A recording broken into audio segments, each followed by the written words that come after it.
அனைவருக்கும் அன்பான வணக்கம். இந்த யோக பயிற்சி மனிதனோட இல்லற வாழ்க்கையை பாதிக்குமா? அதாவது இந்த யோக வழி பயிற்சிகள் குடும்பங்களை பாதிக்குமா? குடும்பமாக இருக்கிறவங்க இந்த பயிற்சியை செய்யலாமா? இந்த பயிற்சியை சன்னியாசிகள் தான் செய்யணும், சாமியார்கள் தான் இந்த பயிற்சியெல்லாம் செய்யணும், குடும்பம் குட்டி இந்த மாதிரி எதுவுமே வேண்டாம் அப்படிங்கிறவங்க தான் இந்த பயிற்சியை செய்யணும், திருமணம் பண்ணாதவங்க தான் இந்த பயிற்சியை செய்யணும், இந்த பயிற்சியை ரொம்ப தீவிரமாக செஞ்சால் குடும்ப வாழ்க்கையில் நிறையா பாதிக்கப்படுமோ அப்படின்னு இன்னும் இப்போ இருக்கக்கூடிய காலகட்டத்தில் இந்த அச்சம் சிலர்கிட்ட இருக்குது. ஏன்னா என்கிட்ட சிலர் கேட்டிருக்காங்க, இந்த யோகா பயிற்சியெல்லாம் நீங்கள் நல்லா செஞ்சால் இது இல்லறத்துக்கு எப்படி ஒத்துக்குமா அப்படின்லாம் அந்த மாதிரி கேட்டிருக்காங்க. ஸோ இதில் நம்ம புரிஞ்சிக்க வேண்டியது ஒன்று அப்படின்னா, ஸோ குடும்பம், பல குழந்தைகள், அப்புறம் பேர குழந்தைகள், ஒன்றுக்கும் மேற்பட்ட திருமணம், இந்த மாதிரி ஒரு பெரிய குடும்பமாக வாழ்ந்த யோக குருமார்கள் நிறையாவே இருக்காங்க. இப்பவும் வாழ்ந்துகிட்டே இருக்காங்க. பெரிய குடும்பங்களோட ஒன்றா இருக்கக்கூடிய யோக குருமார்கள், யோகா மாஸ்டர்ஸ் இந்த மாதிரி நிறையா இருக்காங்க. ஸோ அதில் அவங்கெல்லாம் 100 வயசு வரைக்கும்லாம் வாழ்ந்துருக்காங்க. இப்போ நம்ம ஆசனா ஆண்டியப்பன் ஐயாலாம் பார்த்திங்க அப்படின்னா, அவர் குடும்பத்தோட அவரோட 91 வயசு வரைக்கும் அவங்கெல்லாம் குடும்பமாக தான் இருந்தாங்க. அவங்களுக்கு தெரியாதா இந்த யோக பயிற்சியெல்லாம் இல்லறத்தை பாதிச்சிரும், இந்த பயிற்சியை அவங்களாம் கடும் பயிற்சிகள் பண்ண மிகப்பெரிய குரு. அவர் பண்ணாத பயிற்சியே இருக்க முடியாது. அவர் சிறு வயதிலிருந்தே பயிற்சி பண்ணியிருக்காங்க. அவங்களுடைய குடும்பமே ஒரு யோக பாதையில் பயணிக்கக்கூடிய ஒரு இது. ஸோ அவங்களுக்குலாம் இது இல்லறத்தை பாதிக்கும் அப்படின்னு தெரிஞ்சு இந்த பயிற்சியை அவங்க இது பண்ண மாட்டாங்க. அவங்களே என்ன சொல்கிறாங்க, இந்த பயிற்சியை அடுத்த தலைமுறைக்கு கடத்தணும், சின்ன குழந்தையிலேருந்து இந்த பயிற்சியை கொடுக்கணும் அப்படின்னு தான் சொல்கிறாங்க. சில இப்போ யோகா மாஸ்டர்ஸு, அந்த யோகா குருமார்கள்லாம் அவங்க வீட்டில் இருந்துக்க குழந்தைங்கள்லாம் 2 வயதுலேருந்தே யோகா பயிற்சியெல்லாம் கொடுக்க ஆரம்பிக்கிறாங்க. இப்போ நான்லாம் என்னோடய பையனுக்கு நாங்கள் 2 வயதுலேருந்தே அந்த பயிற்சி எங்களோட இருக்கிறதுனால நாங்கள் அதை கொடுக்குறோன்னா ரொம்ப கட்டாயப்படுத்துறதில்ல. அது ஆர்வமாக குழந்தை செய்யும்போது அதை அப்படியே நம்ம ஊக்கப்படுத்தி கொண்டு வரோம். ஸோ அப்படி ஒரு அற்புதமான ஒரு யோக கலை, சித்தர்களால் உருவாக்கப்பட்ட ஒரு யோக கலை. அப்போ சித்தர்கள் தானே செய்யணும், அவங்களுக்கெல்லாம் குடும்பம்லாம் உண்டா அப்படிலாம் நம்ம யோசிக்க வேண்டிய அவசியம் இப்போ இருக்கக்கூடிய காலகட்டத்தில் தேவையில்லை. சரி, இது ஏன் அப்படி ஒரு கருத்து எழும்புது, இந்த யோக பயிற்சி குடும்ப வாழ்க்கைக்கு ஒத்துக்கிடாது ஏன் எழும்புது, இல்லறம் பாதிக்கப்படுமா அப்படின்னா, முதல்ல ஸோ இந்த இல்லற வாழ்க்கையை பாதிக்கப்படுமா அப்படிங்கிறது அவங்களுடைய தாம்பத்தியம், அவங்களுடைய பாலுறவு மட்டும் இல்லாமல் பொதுவாக இது ஒரு குடும்ப நபருக்கு தேவையில்லை அப்படிங்கிற மாதிரி சிலர் நினைக்கிறாங்க. இந்த கலை, இந்த யோக கலையை கற்றுக்கிறதுக்கு முன்னொரு காலங்களில் பார்த்தீங்க அப்படின்னா, இந்த யோக கலை மட்டுமில்லை, எந்த ஒரு கலை, எந்த ஒரு வித்தை, எந்த ஒரு விஷயத்தையோ ஒரு குருட்ட கற்றுக்கணும் அப்படின்னா, இப்போ இருக்கிற மாதிரி நமக்கு நினச்ச இடத்துல இருந்தே எல்லாம் கிடைக்கிறதில்ல. இப்போ நம்ம ஒரு குருவை தேடி கண்டுபிடிக்கிறதோ, அவங்கள ஆன்லைன் வழியாக தொடர்பு கொள்வது, இப்போ இருக்கிற இடத்துல இருந்தே இப்போ நிறையா விஷயங்களை கற்றுக்கக்கூடிய ஒரு காலகட்டத்தில் இருக்கும். ஆனால் அப்போ அப்படி கிடையாது. ஒரு இதை கற்றுக்குன்னா தான் பிறப்பிடத்தை, தன் குடும்பத்தை விட்டு இன்னொரு இடத்துக்கு போய் அந்த குருவுக்கு சிஷியராக இருந்து சில காலங்கள் கழித்து தான் நமக்கு அதை சொல்லிக் கொடுப்பாங்க.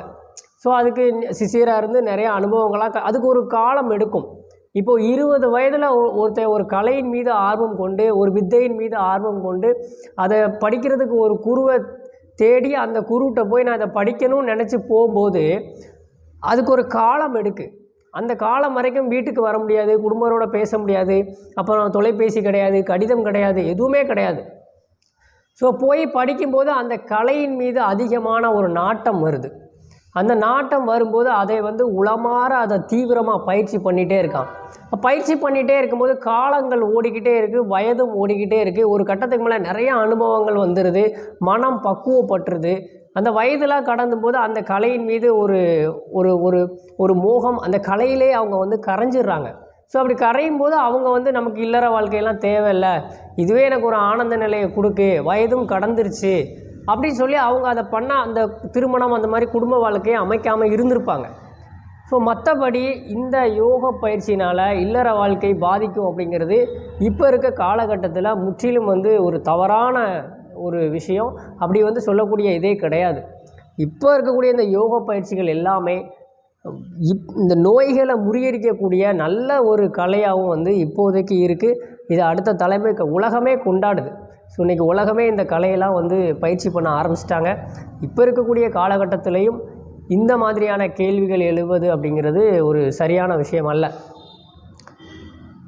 இந்த பயிற்சிகள் இல்லறை வாழ்க்கையை ஒத்தி வச்சு பண்ணக்கூடிய ரொம்ப கடுமையான பயிற்சிகள், அதாவது உடலை வருத்தி நம்ம அட யோகிகள் சொல்லுவோம், அந்த மாதிரி ரொம்ப பண்ணுவாங்க. அவங்க இல்லற வாழ்க்கை எனக்கு வேண்டாம், இந்த பயிற்சியோட உச்சகட்டத்தை நான் அடைய போகிறேன் அப்படின்னு அவங்க தாங்களாகவே வேண்டான்னு முடிவெடுத்து தான் அந்த இதுக்குள்ளே போவாங்களே தவிர, இந்த பயிற்சியை பண்ணினதுனால அவங்களுக்கு இல்லற வாழ்க்கை சிறக்காது, அது சரி வராது அப்படிங்கிற ஒரு விஷயம் கிடையாது. இது 100ல் ஒருத்தர் கூட இப்போ இருக்கிறது வந்து ரொம்பவே கடினமான விஷயம். அதான் நான் முதல்ல சொல்லிட்டேன், பல பெரிய பெரிய யோக குருமார்கள் இன்னும் தங்களோட குடும்பங்களோட பெருங்குடும்பங்களோடு இருந்து கொண்டு தான் இந்த பயிற்சிகளை வந்து மேற்கொள்ளுதாங்க. அவங்களும் சந்தோஷமாக இருக்காங்க. அதனால் இந்த மாதிரி பாதிக்கப்படும் அப்படின்னு நம்ம சொல்ல முடியாது. இப்போ இருக்கக்கூடிய காலகட்டத்தில் 2 விஷயத்துக்காக யோகா நிறையாவும் படிக்கிறாங்க.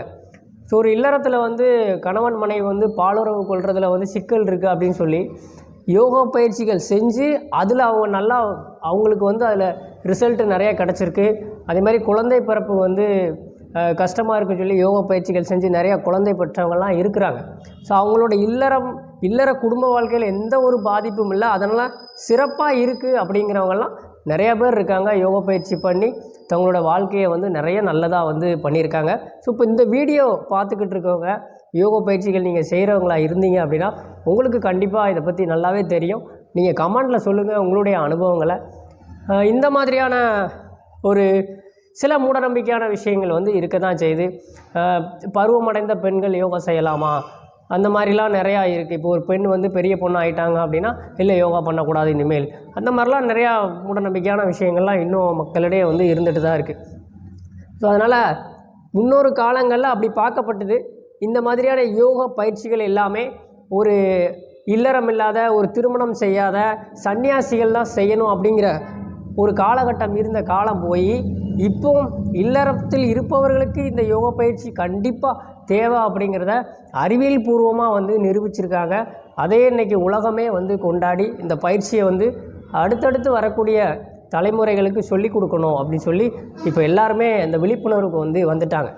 ஸோ அதனால் இந்த யோகா பயிற்சி அப்படிங்கிறது கண்டிப்பாக நல்லதொரு இல்லறத்தை வந்து கொடுக்கும் அப்படிங்கிறதுல எந்த ஒரு மாற்று கருத்தும் கிடையாது.